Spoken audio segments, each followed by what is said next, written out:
Il fait encore nuit sur la Nationale 4, ce matin du 11 février 1955, quand un homme puissant, patron de la plus grande entreprise automobile de France, décide de faire une chose qui va le tuer.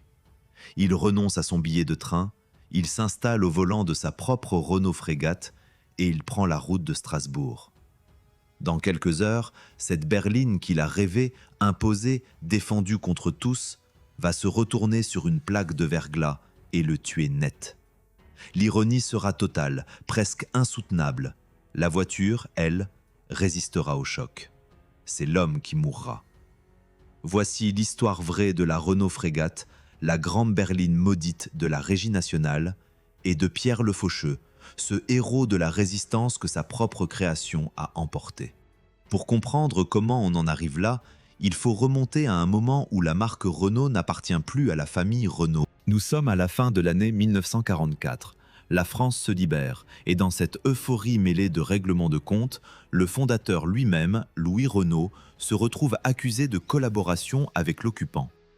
On l'arrête, on l'enferme à la prison de Fresnes, et il meurt en octobre 1944, avant même d'avoir été jugé, dans des circonstances qui font encore débat aujourd'hui.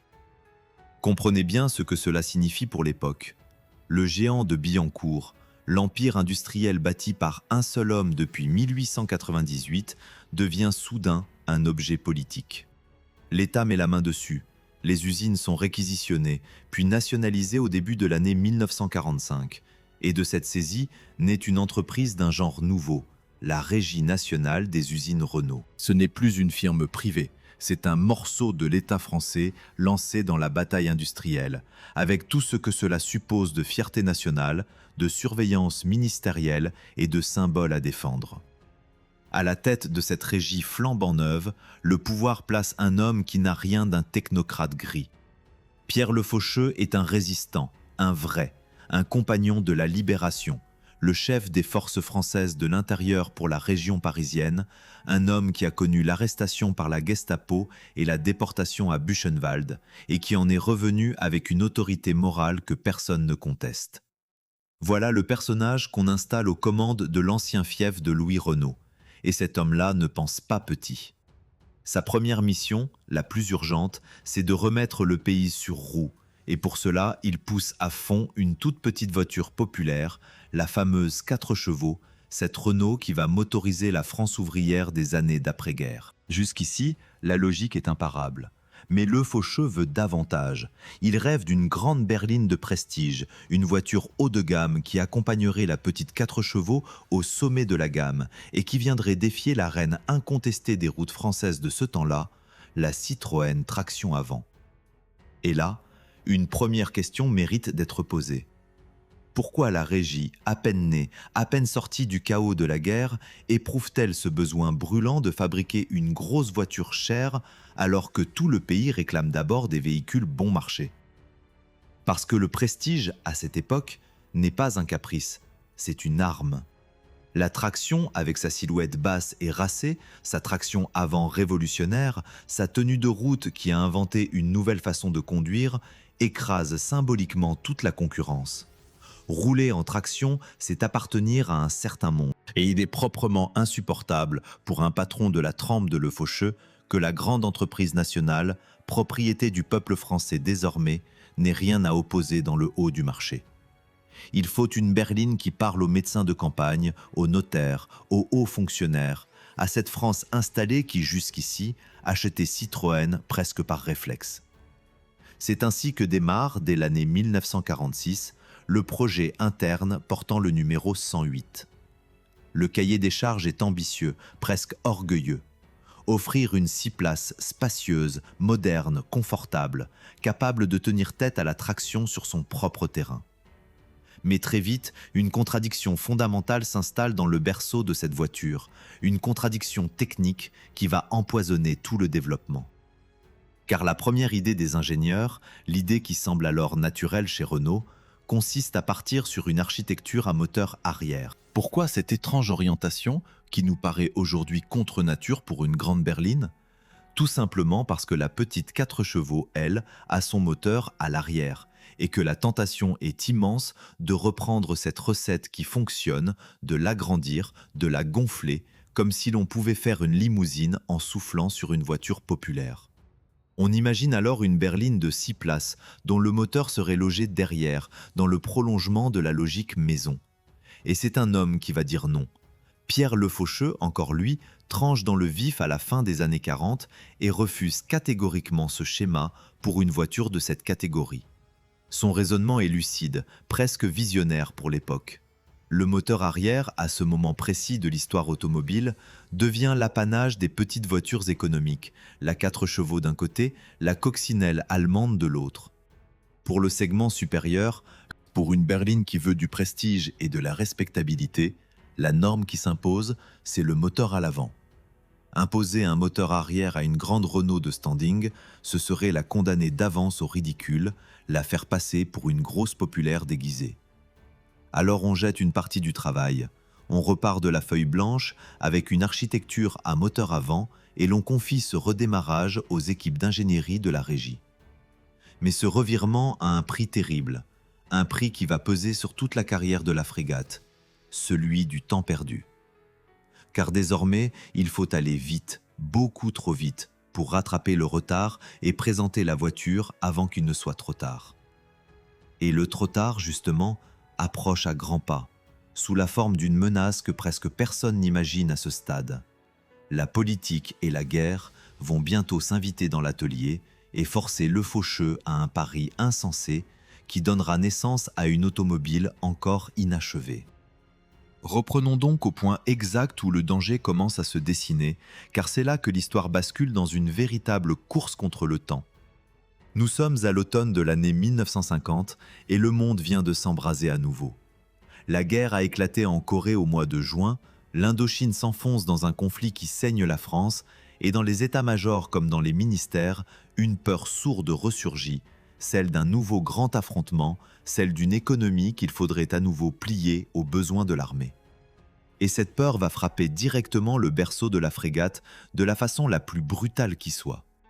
Au mois d'octobre de cette année-là, le ministre de la Défense en personne fait passer un avertissement glaçant à Pierre Lefaucheux. Le message est d'une simplicité redoutable. À partir du 1er janvier de l'année suivante, le lancement de nouveaux modèles automobiles pourrait être purement et simplement interdit, les usines risquant d'être réquisitionnées pour l'effort de guerre comme elles l'avaient été une décennie plus tôt. Imaginez la scène du point de vue du patron de la régie. Voilà un homme qui a déjà sacrifié de longs mois à ce fameux changement d'architecture, qui a repris son projet à zéro pour lui greffer un moteur avant, et qui apprend soudain qu'une porte administrative est en train de se refermer, lentement, inexorablement, sur son grand rêve de berline. S'il ne montre pas sa voiture avant la fin de l'année, il risque de ne jamais pouvoir la lancer du tout. Alors, que fait un ancien résistant habitué à forcer les lignes, à passer là où les autres reculent? Il fonce. Et c'est peut-être ici que se joue le péché originel de toute cette aventure. Car forcer le passage, dans l'industrie automobile, cela ne se fait jamais impunément. Lefaucheux prend la décision de montrer la frégate à la presse le 24 novembre de l'année 1950, dans une précipitation qui frôle l'inconscience.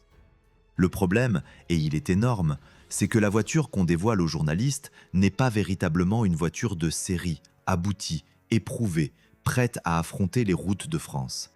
C'est dans les faits un prototype à peine dégrossi, une promesse roulante bien plus qu'un produit fini. On présente une carrosserie, une silhouette, une intention, mais dessous, la mécanique n'a pas connu la longue maturation que réclame une berline de cette ambition. Comment une entreprise aussi sérieuse, aussi puissante, en arrive-t-elle à exhiber une automobile qui n'est pas prête? Parce que le calendrier politique lui tient le couteau sous la gorge, et que Lefaucheux préfère le risque industriel au renoncement pur et simple. La présentation publique, elle, se fait dans le grand raout de l'automobile française, ce rendez-vous où toute la nation vient admirer les nouveautés et rêver devant les carrosseries neuves. La frégate y apparaît comme la grande promesse de la régie, la revanche annoncée sur la concurrence, la berline qui doit enfin donner à Renault ses lettres de noblesse dans le haut de gamme. Mais entre la promesse faite sous les projecteurs et la réalité livrée aux clients, il va s'écouler un temps considérable. Et c'est là que le bât blesse cruellement. Car si l'on montre la voiture à la fin de l'année 1950, les premières livraisons véritables aux acheteurs, elles, n'interviennent qu'à partir du mois de novembre de l'année 1951. Faites le calcul. Près d'une année entière s'écoule entre le moment où l'on fait miroiter la berline et le moment où l'on peut enfin l'acheter. Une année pendant laquelle le client patiente, s'impatiente, doute, et pendant laquelle la concurrence, elle, ne dort pas. Et lorsque la voiture arrive enfin entre les mains du public, la sanction de cette précipitation tombe, implacable. Le moteur est trop vert, insuffisamment mûri, et la frégate se bâtit dès ses premiers mois de commercialisation une réputation détestable, celle d'une mécanique fragile, capricieuse, sujette aux ennuis. Quel gâchis quand on y songe. Voilà une berline dont la ligne est moderne, dont l'ambition est immense, dont le pays a besoin pour sa fierté. Et la voilà d'emblée entachée par ce défaut qui ronge la confiance, cette fiabilité prise en défaut au pire moment. Dans l'automobile, la réputation est une bête sauvage, facile à blesser, presque impossible à guérir. Une fois que le bouche à oreille désigne une voiture comme peu sûre mécaniquement, aucune publicité au monde ne rattrape entièrement le mal. Et la frégate va traîner ce boulet durant une bonne partie de sa carrière. Il faut aussi parler de l'usine, car elle raconte à sa manière cette histoire d'une voiture née dans l'urgence. La production de la Grande Berline s'organise autour d'un site industriel neuf dans la région parisienne. Un établissement qui va monter en puissance au début des années 50 et qui prendra plus tard un nom lourd de sens. Ce site portera en effet le nom de Pierre Le Faucheux lui-même, celui qui aura tant voulu cette voiture. Y avait-il déjà, dans ce choix futur, comme un pressentiment du lien indéfectible entre l'homme et sa création? Sur le moment, personne ne peut le savoir.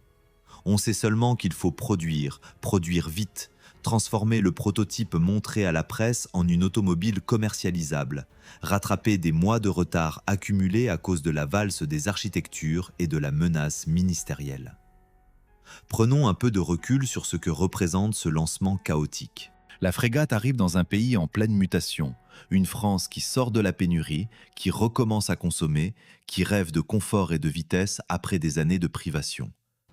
C'est le début de cette période prospère où tout semble possible, où l'automobile devient le symbole de la réussite et de la liberté retrouvée.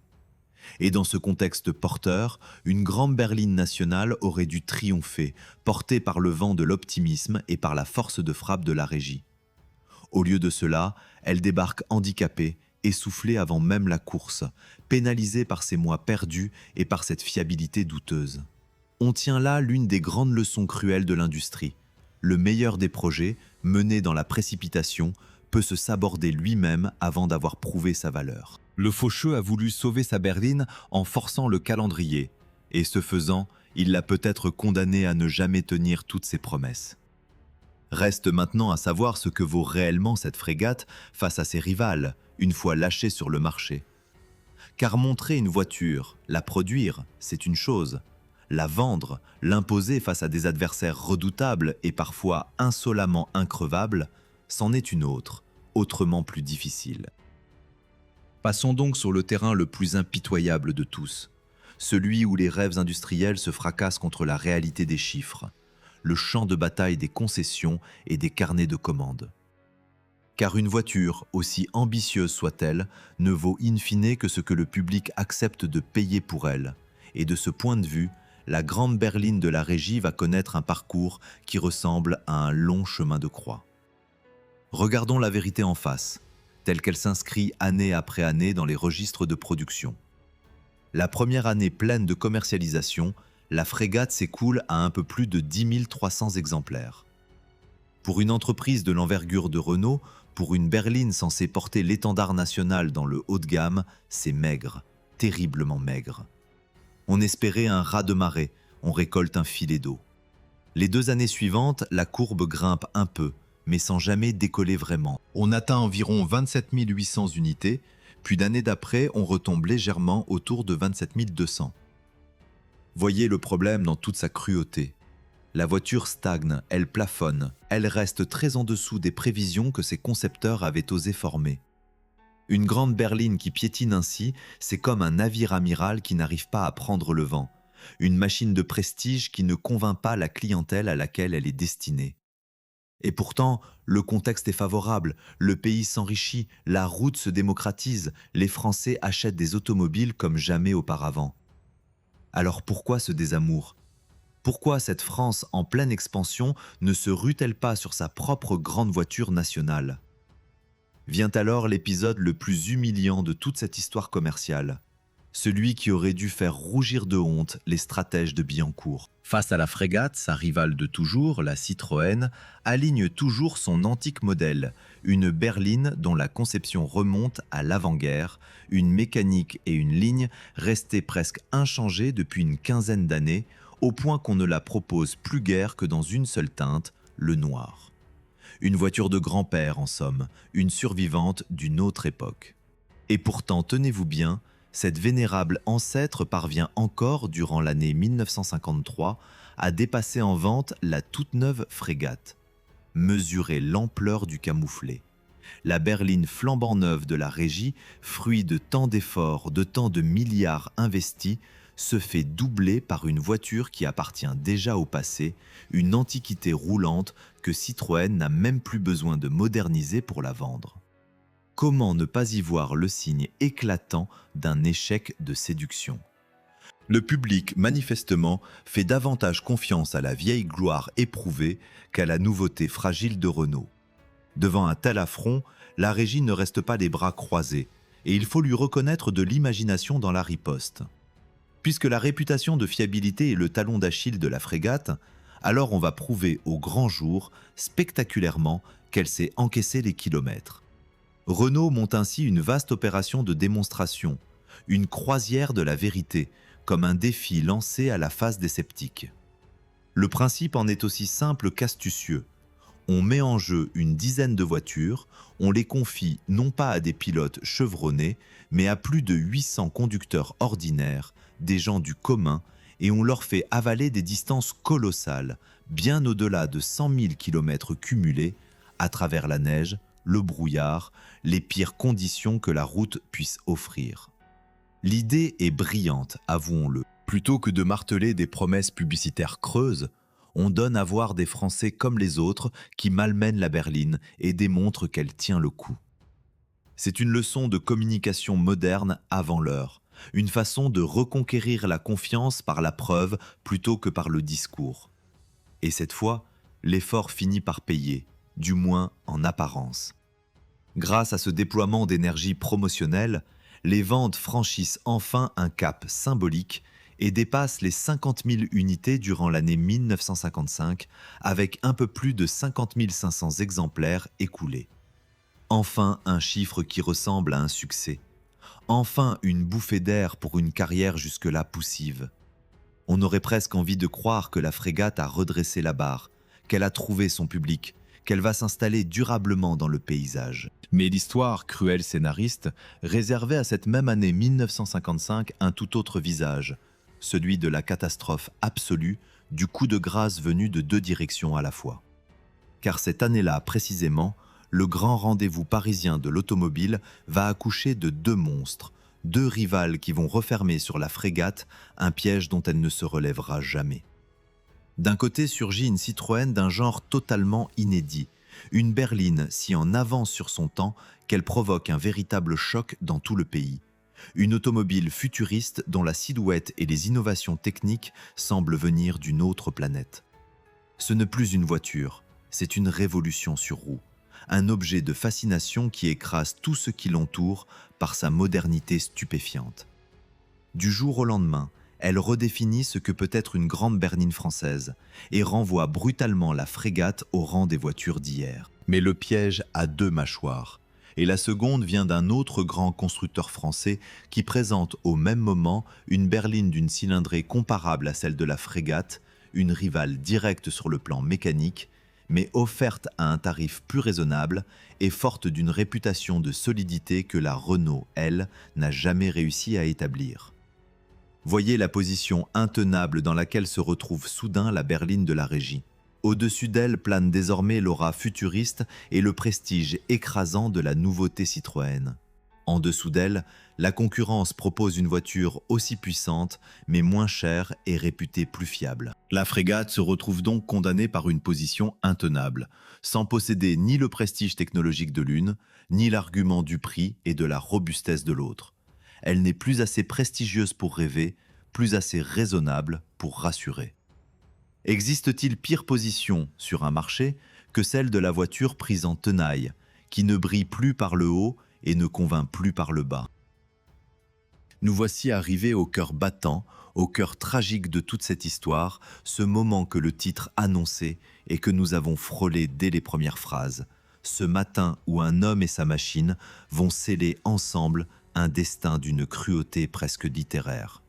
Remontons donc à cette journée d'hiver où le patron de la régie doit se rendre à Strasbourg pour y donner une conférence, une allocution destinée à des étudiants, car cet homme d'industrie était aussi un homme de transmission, quelqu'un qui aimait porter la parole devant la jeunesse. Rien dans ce déplacement ne semblait devoir sortir de l'ordinaire.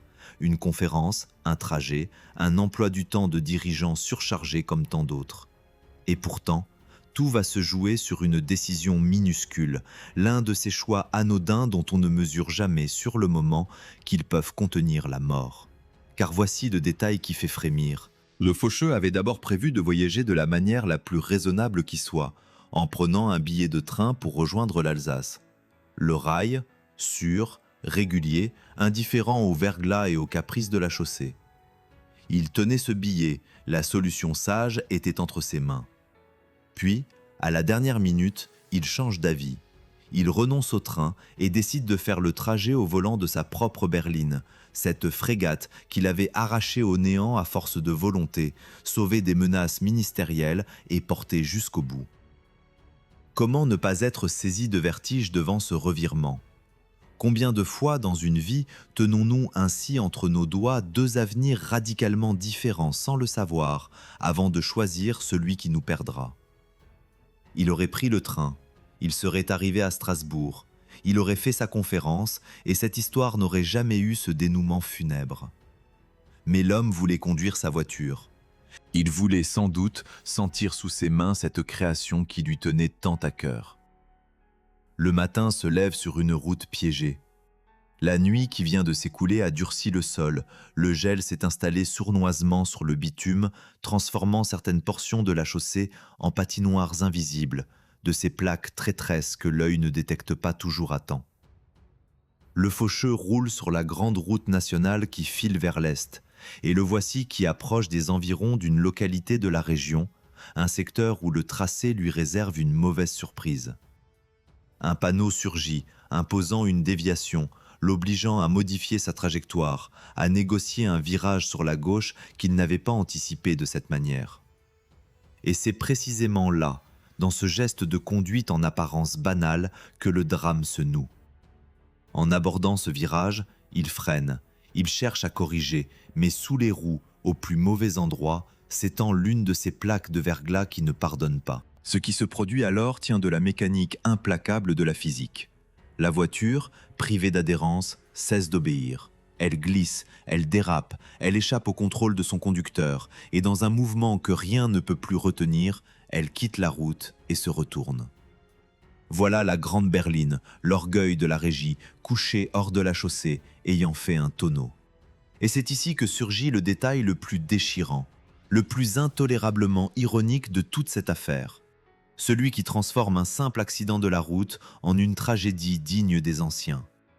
Car la frégate, dans ce retournement brutal, se comporte plutôt bien. L'habitacle résiste au choc, la structure tient, la cellule qui protège les occupants ne s'effondre pas. La voiture, cette voiture qu'on avait tant accusée de fragilité mécanique, encaisse le tonneau et préserve pour l'essentiel son intégrité. Elle protège, en somme, ce qu'une automobile doit protéger. Alors, si la voiture résiste, comment l'homme peut-il mourir ? Et c'est là que le sort se montre d'une perfidie inouïe.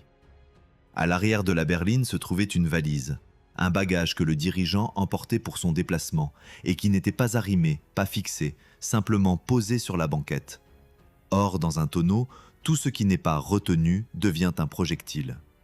Au moment où la voiture bascule et se retourne, cette valise est violemment projetée à travers l'habitacle et vient frapper le faucheux à l'arrière du crâne, dans la nuque. Le coup est fatal. L'homme meurt sur le coup, tué non par la destruction de sa voiture, mais par un objet lancé à l'intérieur d'un habitacle qui, lui, avait tenu bon. Mesurez l'atrocité de cette ironie. La berline que son créateur avait défendue bec et ongles, celle dont on moquait la solidité, résiste vaillamment au plus grave des accidents. Et c'est précisément l'homme qui l'avait tant voulu qui périt à l'intérieur, emporté par un bagage mal rangé. Peut-on imaginer fin plus cruelle pour un capitaine d'industrie ? Cet ancien résistant qui avait survécu à l'arrestation, à la déportation, à toutes les violences de la guerre, cet homme que les nazis n'avaient pas réussi à briser, meurt un matin d'hiver sur une route de France, dans la voiture de ses rêves, à cause d'une plaque de verglas et d'une valise. Il y a là quelque chose qui dépasse le simple fait divers, quelque chose qui touche à la fatalité, à cette manière qu'a parfois l'existence de refermer une boucle avec une précision insoutenable. L'homme et la machine ne faisaient plus qu'un dans cette histoire, et le destin les a réunis jusqu'au bout, jusque dans la mort. Je dois vous le dire, il faut se méfier des versions déformées qui circulent parfois sur cet accident, ces récits enjolivés ou macabres que l'on colporte sans preuve. Tenons-nous-en aux faits établis, solidement attestés. Le verglas, la déviation, le tonneau, l'habitacle préservé, la valise fatale. La vérité ici se suffit à elle-même, car elle est déjà bouleversante. Avec la disparition de cet homme, c'est toute la trajectoire de la frégate qui vacille. Celui qui avait été son plus ardent défenseur, son père spirituel, celui qui l'avait arraché au néant à force de volonté, n'est plus là pour la protéger. À la tête de la régie lui succède un autre dirigeant, un homme de grande valeur lui aussi, mais pour lequel cette berline ne représente plus du tout la même priorité. Le nouveau patron a d'autres visions, d'autres ambitions, et la grande voiture haut de gamme cesse d'être l'enfant chéri de la direction. On tente bien encore de la sauver, de la faire évoluer. On lui greffe un nouveau moteur plus musclé, on décline des versions plus luxueuses, plus cossues, on propose même des variantes de carrosserie destinées à élargir sa clientèle. Mais tous ces efforts ressemblent à des soins prodigués à un patient dont le cœur déjà n'y est plus.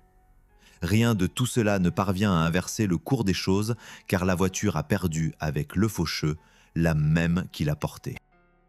Et c'est ainsi que nous arrivons au dénouement, à ce grand retournement final qui donne à toute notre histoire son sens le plus profond et qui prouve une fois de plus que dans l'industrie comme dans la vie, un échec retentissant peut accoucher du plus beau des triomphes. Car il faut maintenant se poser la vraie question, celle qui hante toute cette aventure. À quoi aura donc servi ce long calvaire de la grande berline maudite ? Si l'histoire s'arrêtait à la mort de son défenseur et à son déclin commercial, elle ne serait qu'une chronique amère, l'énième récit d'un beau projet qui finit mal. Mais le destin de la régie réservait un rebondissement d'une ampleur insoupçonnée. Et c'est précisément dans les cendres de cet insuccès que va germer la plus éclatante des revanches. Suivez bien le raisonnement, car il est d'une logique implacable et magnifique. La direction de Renault, échaudée par l'incapacité de sa grande voiture à conquérir le sommet du marché, tire de cette mésaventure une leçon qui va tout changer. Puisque le prestige et le haut de gamme se refusent obstinément à la marque, puisque toutes les forces déployées dans le segment supérieur se sont heurtées à un mur, alors il faut revenir à ce que Renault sait faire de mieux, à ce terrain où la marque a toujours excellé, la voiture du peuple, l'automobile accessible, celle qui parle au plus grand nombre plutôt qu'à une élite. C'est de cette conviction forgée dans l'amertume de l'échec que va naître un modèle appelé à entrer dans la légende, une petite berline populaire présentée au milieu des années 50 et qui, elle, va connaître un succès aussi foudroyant que la frégate avait connu de déboires. Regardez ce que devient alors la grande berline, une fois cette nouveauté lancée. Toute l'énergie publicitaire, toute la puissance de communication de la régie se détourne d'elle pour se concentrer sur la petite dernière.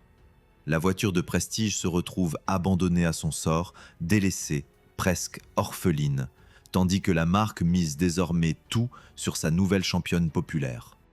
Et le pari se révèle gagnant au-delà de tout ce qu'on aurait pu espérer.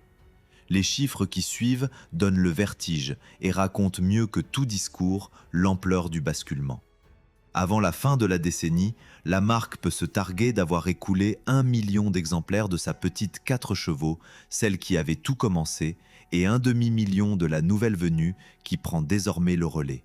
1 million et un demi-million, pesez bien ces nombres, comparez-les aux dizaines de milliers péniblement vendus par la grande berline. Il n'y a pas photo, comme on dit. Le peuple avait tranché, et il avait tranché massivement en faveur du petit modèle accessible. Le couronnement de cette stratégie ne se fait pas attendre. À la fin de cette décennie prodigieuse, Renault s'est hissé au rang de 6e constructeur automobile mondial, une position vertigineuse pour une marque qui quelques années plus tôt se débattait avec les déboires de sa berline de prestige. Prenez la pleine mesure de ce renversement. La frégate, elle, aura été produite durant une petite dizaine d'années, du début des années 50 jusqu'au tournant de la décennie suivante, avant de s'éteindre discrètement, presque dans l'indifférence. Mais son échec n'aura pas été vain, et c'est là toute la beauté paradoxale de cette histoire. Car sans le naufrage de la grande berline, jamais peut-être la régie n'aurait redirigé toute sa puissance vers la petite voiture populaire qui allait faire sa fortune. L'échec dans le haut de gamme aura été littéralement le père du succès dans le segment populaire. Voilà une vérité qui devrait consoler tous ceux qui ont un jour connu la défaite. Un revers, bien compris, peut vous pousser exactement là où se trouve votre véritable force. Mais l'histoire garde en réserve une dernière ironie, la plus savoureuse peut-être, celle qui referme la boucle avec une élégance cruelle. Songez au sort des 2 hommes qui se sont succédés à la tête de la régie durant cette période.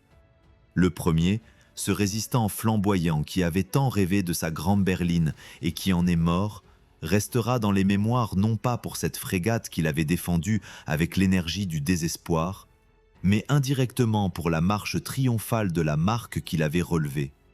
Et son successeur, celui qui hérita de la maison et vit le petit modèle populaire s'envoler vers les sommets, entra lui aussi dans la postérité grâce à un modèle dont la gloire ne devait pas grand-chose à ses seules décisions initiales. En d'autres termes, ni l'un ni l'autre ne furent véritablement célébrés pour le projet qui leur tenait personnellement le plus à cœur, mais pour une réussite qui les dépassait, achevée et magnifiée par le jeu des successions.